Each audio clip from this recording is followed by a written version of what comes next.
You're released from prison. 16 years later, did you serve your full 16-year sentence? Yeah, that little more. Okay. Because of things I was involved in. Okay.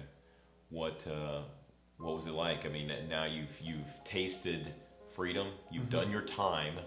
You've literally spent 16 years behind bars.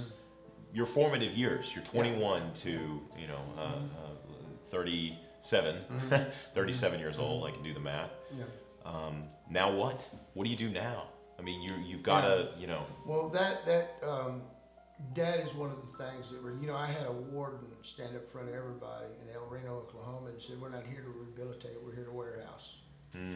And when you get out on the street, it is a kind of a thing to where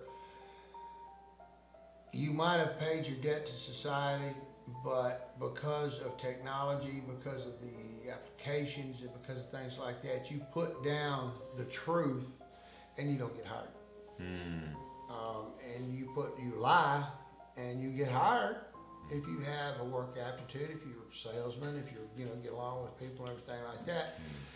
But eventually it comes back, and that's nothing worse than that. Being established, doing really good and everything, and somebody get called in the office, "We love you to death, we gotta let you go." Yeah, because they find the felony. They find out what it is. And a lot of people think that if there's jobs out there you can find them. Well, yeah, there is jobs out there if you want to work and find them. But when you start filling out that paperwork and they ask you your criminal background and you're honest with them, you don't get the job because they have several other people out here standing over here that don't have that type of criminal background. And if you've got a dope charge, if you've got some kind of minor charge like that, then they look over it. When you got bank robbery and stuff, nobody looks over that. Nobody looks over it. You linked up with a national civil rights group. Yeah. I believe. A national civil rights group. I linked up with them, and by chance, hindsight, I don't think it was. I think I was targeted, and they went after me to hire me. And they offered me a very lucrative job to where I was to infiltrate these groups. Now, this group, this civil rights group, I'm not going to name them right now. Maybe later on, thanks, because I got a building full of lawyers down there. Their whole mission in life is to find these people, categorize them, put them in a database, and they have they have a magazine that I'm not going to name because it's given out to law enforcement and whatnot. And if a law enforcement they find somebody with a certain type of tattoo or that's affiliated with a group, they can call these people and they will get a whole folder on everything. My job was to go out and infiltrate these groups, and at the time, bring back intel. How many people were there? What's their objective? They taught me, with different types of technology, how to take pictures of different people, license plate numbers, and just the whole intelligent ball of wax with everything. Yeah.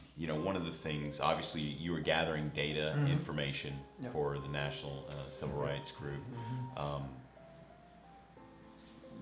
How did the FBI come into play? You were undercover for the FBI for years, which is unreal. How did they kind of come into the picture? Third time out, I believe, I was up in Pennsylvania, and there was a Klan unit up there that had been putting a lot of rhetoric on the internet, a lot of guns and stuff like that. So they sent me up there to find out just exactly what was going on. I was invited down into their basement because at the time I was in AN, I was just somebody that was trying to work their way up the food chain as far as ranking and what have you. Okay. And after being there for about a half a day, they asked me down into the basement. They wanted to show me something, and I walked into the most breathtaking event of my life because there was an IED factory. They had several pipe bombs ready. They had maps up. They had silencers that they had constructed out of PVC pipe. They had a massive amount of weapons, a massive amount of ammunition, and their whole plan is to do destruction to a mall there around York, Pennsylvania, I believe. And when it gets down to that, then the data gathering, the intelligence gathering and everything, that's all good, but somebody needs to call the FBI. So I looked at everything. I took a mental inventory of the guns. I took a mental inventory of the ordnance and what have you. And as soon as I could get to a safe location, I called my handler, who in turn said, we got to call the FBI. So the FBI got into the picture, and they more or less, the ATF was on this a little bit anyway. Okay. But they didn't, their source was kind of on the outside, giving them information that might or might not be true. Now they had somebody looking at it. Now they had somebody that could sit down and categorize the guns, categorize the type of IEDs and things like that. So the FBI took over. Wow. And when the FBI took over, they flew me down private to Atlanta. I met with a bunch of people down there. They asked permission as a courtesy, they asked permission to the civil rights groups if they could use me to do this, carry out this operation. And we carried out the operation, and it was a success. All of them got a bunch of years. Nobody got hurt. And what really affected me about this is that they would sit around a table and talk about killing innocent people. The term used was collateral damage. These bombs would do this carnage on Friday versus Saturday because of the body count.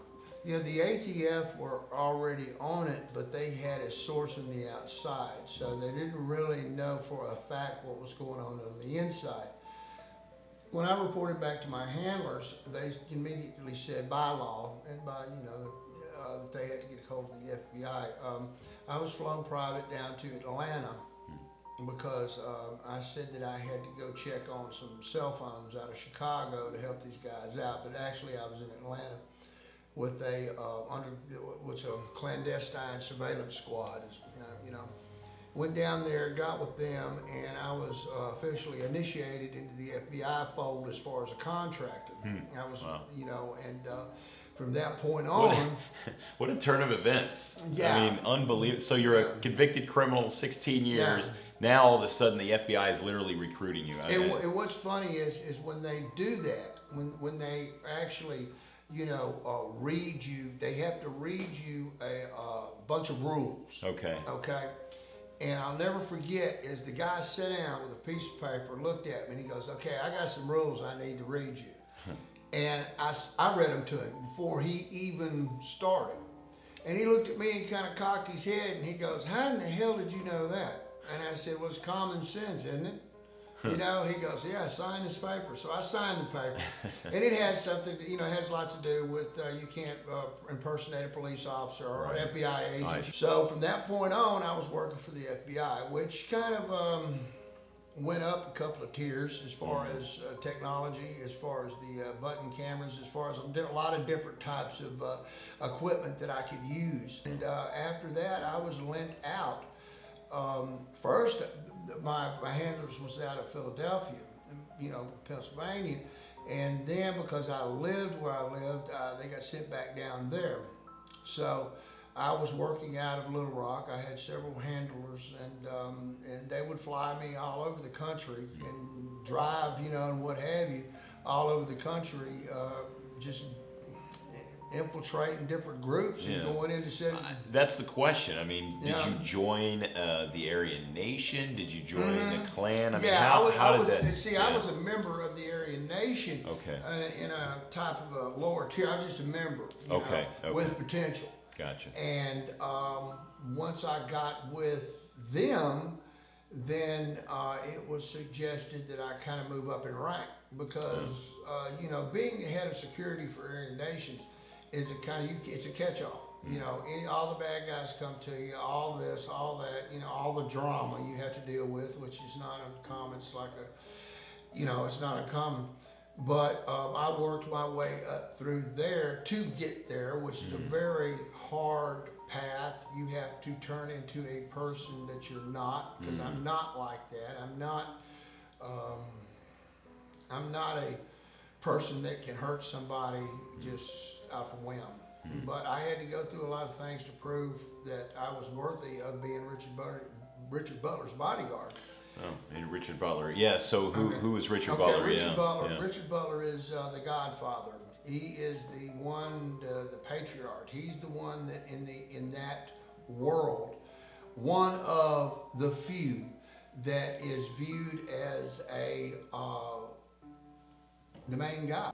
And back in the late 70s, he was charged with sedition against the United States. Him and a bunch of others, and they went to Fort Smith and they beat him. Up there where he lived in Hayden, Idaho, they would not clean his clothes. I mean, you know, dry cleaners, they wouldn't clean his clothes. He could not go into certain restaurants, and things like that. And also, we had the opposition, which was Black Bloc, AFTA. You know, the people that you see on television dressed in black tearing up things in towns. They're professional protesters. They go from town to town, and whatever the flavor of the day is, whether it be, innocents getting killed, the GOP, the global warming, just take your pick. The professional protesters. And we fought them. I mean, we fought them tooth to tooth all over the United States, and as far as riots and what have you. And there was a few times on my way up that I kind of showed myself to be a little bit above the cut. Yeah. And all of that time, I was being trained and on executive protection, on ordnance, on weapons, on psych ops, and there's a lot of things that just the whole gambit of things I was being trained on. So it put me in that position to where I was fit for it. And Richard asked me to do this, and I did it. And from that point on, everywhere he went, I went. And it works on the same principle. I can't imagine how conflicted you must have been during that time, seeing and basically having to pretend, if you will, that you're a part of this Aryan nation. And on the flip side, you knowing in your mind, as you had discussed earlier, these bullies, these guys are bullies, and they're terrorists. They are. How did you deal with that conflict, that internal conflict? Number one, everybody has some type of a grievance against some other group of individuals. You can define that grievance as racism, you can define it as bigotry, you can define it whatever. But for the most part, it's just humanity. That's the way people are. And then you get to where you're a stock racist. You use the N-word, every other word. You do not think that the African American people have any type of intellect. The only reason that they have nice jobs is because of affirmative action. The Spanish people are invading the country, taking away jobs that we, should have, that in reality, if the jobs come up, ain't nobody going to take them to start out with the people that got them. And so, just the idea of hating somebody by the way they look really struck a really hard and emotional chord with me. I used to go to these rallies. I would watch small children. I'm talking about babies that they would dress up in Klan uniforms.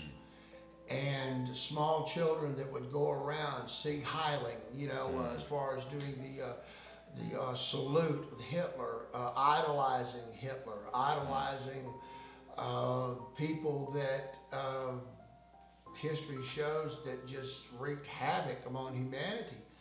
And it bothered me. It bothered me, because I'm dealing with the parents, I'm dealing with the grown-ups, and I'm seeing 6 or 7 kids sitting over here that's dressed up like this, that's going to be indoctrinated into this thing, and it's just a never-ending cycle. And it just hurt me. I've said this before. I used to go back to the hotel room and just sit on my bed and cry because you can't do anything about it. Because of the free society we live in, freedom of speech, freedom of this, but, I don't never remember hearing freedom of hate. You know, and hate to me is a 4-letter word. It's a curse word. It's the most detrimental word that you could say about anything, because when you invoke that, you know, when you invoke that word, it brings so much history into play about people that have died, innocent people that have died over that word because of the definition of that word. People use it just, you know, I hate bananas. I hate, you know, to go to this restaurant. I hate. And you know, what's really funny to me is there's a lot of politically incorrect words that you can't use that outdate. I mean, hate outdates them by centuries. You know, people die because people hate. So you're saying that hate has learned. Yeah. And it's hereditary. It's passed down through generations. And, you know, it's just, it's something to where once you get into it, and once you actually are around people like that, that are teaching their kids, that are teaching their families, just, you know, I would see families, uncles, sisters, brothers and stuff. And if you sit and talk to them, Grandpa over there was just as bad. He might have been in some Klan group, because, you know, at one time the Klan back in the 20s was represented as a political organization. And the hoods and all this, you know, it was just a costume that they used, just like any other group, you know, that has a costume, maybe be a hat or a t-shirt or whatever. And they would use that and try to paint put lipstick on a pig. Yeah. You know, David Duke tried to do that. You know, he one minute he's in a Gestapo uniform and a Klan uniform. Then you see him in a business suit with his hair cut and everything, talking about the conservative way that they want to really actually run the government. But when you have somebody with that background, with that, they have an agenda. And that agenda is not for the good of the United States. It's not for the good of humanity. Rick, you know, your story is just amazing. It's absolutely amazing. And one of the things that strikes me is the loneliness that you must have experienced at 16 years in prison, and then all this time as part of this Aryan Nation undercover for the FBI. Was there anybody there for you? I mean, who was there for you? That's an interesting question. At first, nobody. And then I got involved. I'm kind of, you know, I'm hesitating saying this, and I don't mean to, but I got involved with a lady, and she would go with me on these things, and I would stick her in hotel rooms, and I would, and she helped me out a lot. But up until that time, I was just totally just by myself. I mean, I was just, you know, and I was, you know, when I would go out, you know, if I was a badge carrying FBI person, they would have backup down the street. They would have this, they would have that, you know, and they would have a lot of support. I wouldn't get that support. They used the word kite to me. A person that is on a string, they're out there, they're doing what they're supposed to do, but if something happens, they cut that cord. And that cord got cut there at the end, but the loneliness is undescribable, because the paranoia, the loneliness, you don't know where or how. I mean, I've been put down on my knees with a gun to the back of my head, you know, asking me questions about fed, this, that, and the other, just as a test. You know, the paranoia and the loneliness is devastating. It really is. It's devastating. It takes a toll on you. And I can feel the repercussions of it as today. You know, talking about this, going through this, writing the screenplay, you know, going through the stories and everything, it helps, because, you know, talking about things helps, you know. But as far as being lonely, as far as, you know, I have friends. You know, I have friends for the most part. They have their own lives. And but me, you know, I stay alone a lot, which I plan to change here pretty soon. And, you know, just for my own health, mental health, you know, because I can't dwell on a lot of things that are negative completely all the time. How many convictions happened based on your investigations? I was told by my handler right before that I was released that I was involved in 100 investigations with 10 major arrests. Major arrest meaning there was a unit that was taken down that was going to do harm to the civilian population. So you basically took down 10 domestic terrorists? Yes. In essence? Yes. Do you feel redeemed having said You that? know, since we're time sensitive, I was talking to a gentleman on the phone with that I'm doing business with the other day in San Bernardino. I was watching it go out on the television, and tears come to my eyes. I cried, and when I was talking to him, and the reason for that is that human intelligence could have stopped that.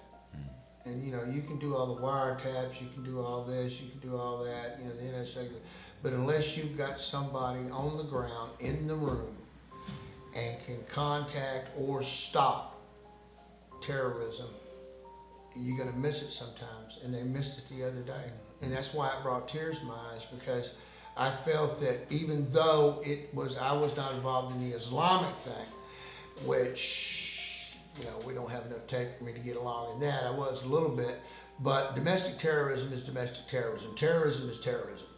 And, you know, when you've been down that road, when you've been involved with that kind of stuff, and you see this thing play out on television, right there in front of your eyes, 14 people dead, you know, 28, you know, it just goes on and on. It affects me. It affects me a lot. I mean, like I said, I broke down, and I'm man enough to say it, I broke down and started crying. I had to hang the phone up with a very important business call because I had to gather myself, you know, because I seen this going down, and I also knew that it could have prevented if human intelligence would have been in place. You can't have everybody everywhere, but when something like that happens and innocent people die, I take it to heart. Because I've been in a situation to where I've been around people just like those people the other day that were getting ready, had the bombs, had the ammunition, had the guns, had the motivation, had the religious craziness behind them to where they were going to go out and kill people.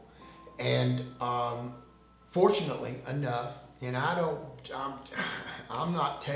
mean to take any type of credit or, you know, pat on the back or anything like that. I would hope anybody else in my position would have done the same thing, but it was stopped. And when you stop something like that, it's good, but you really just don't realize if you didn't stop it. If you didn't stop it, if something slipped, you let it go through, and then they go out and they do it like, you know, San Bernardino as the other day. We started the interview, and I asked you a question about your dad, and was he disappointed in you when you were convicted in prison? If your dad was here today, what would he say to you? He'd be proud of me. He'd be proud of me. I think I've been a little bit crazy. He'd be proud of me. He would. I really actually think that he might,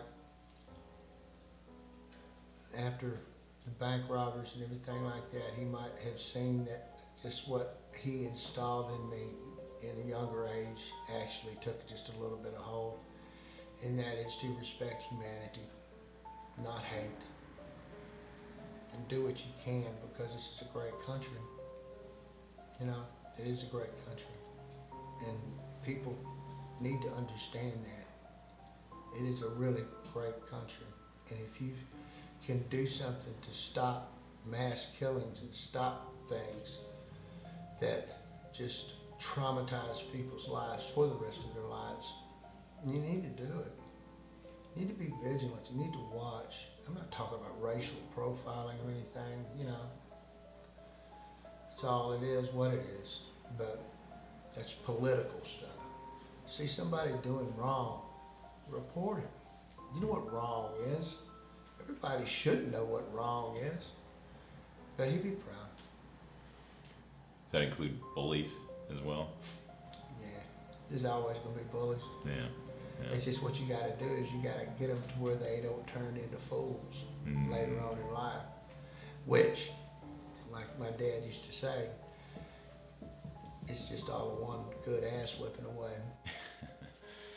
Well, Rick, your story has been amazing. You've shared, it's really, truly an incredible story. What you've been through, the challenges you've experienced in your life have just been truly remarkable. And we really, really thank you for spending time walking us through and frankly for just telling us all about what you've done in your life. And we do, on behalf of the United States and citizens and folks like me running around out there, we do thank you. We do thank you. I appreciate it, but I don't do that because, you know, I did what I had to do. I felt I had to do. And hopefully I got some redemption about what I didn't do back in the early days. So maybe if people believe in karma, maybe if I got karma going on, just on that kind of thing, maybe it's evened out a little bit. That's all I hope for. Thank you, man. Thank you. Appreciate it.